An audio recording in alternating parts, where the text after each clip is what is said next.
Hello viewers, আসসালামু আলাইকুম। Welcome to my kitchen. শব্দ শুনে নিশ্চয়ই বুঝতে পারছেন বেগুনিগুলো কতটা ক্রিস্পি হয়েছে।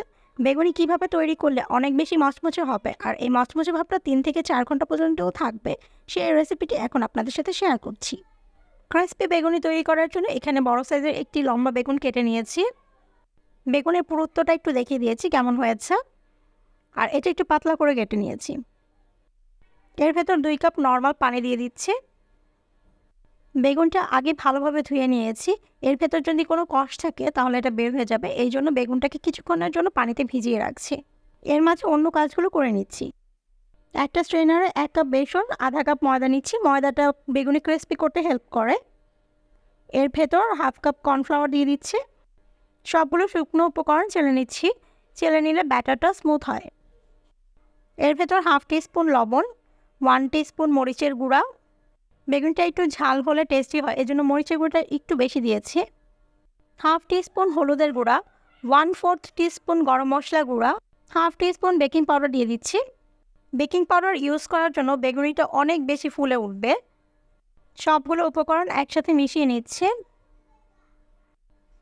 এর ভেতর 1 কাপ পানি দিয়ে দিচ্ছি। 2 কাপ শুকনো উপকরণের জন্য 1 কাপ পানি দিলে ব্যাটারটা পারফেক্ট হয়।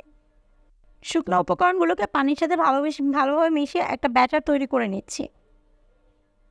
ব্যাটারটা যত বেশি স্মুথ হবে বেগুনিটা তত বেশি ভালো হবে। একটা চামচ আমি দেখিয়ে দিচ্ছি যে ব্যাটারের ঘনত্বটা কেমন হয়েছে।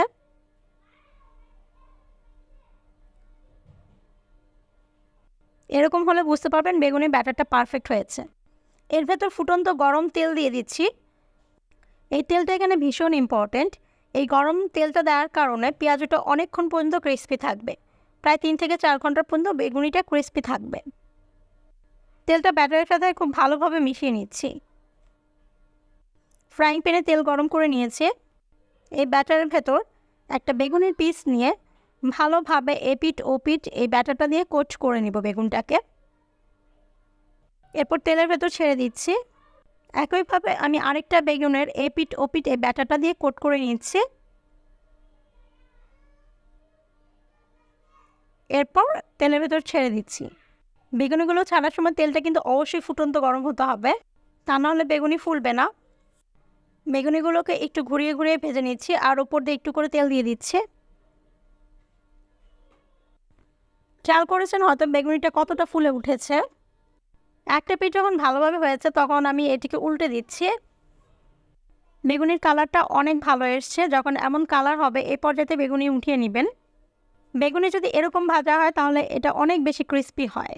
সবগুলো বেগুনি আমি ভেজে নিয়েছি একে একে। বেগুনিগুলো অনেক বেশি ফুলকো হয়েছে আর অনেক বেশি ক্রিস্পি হয়েছে। Thanks for watching.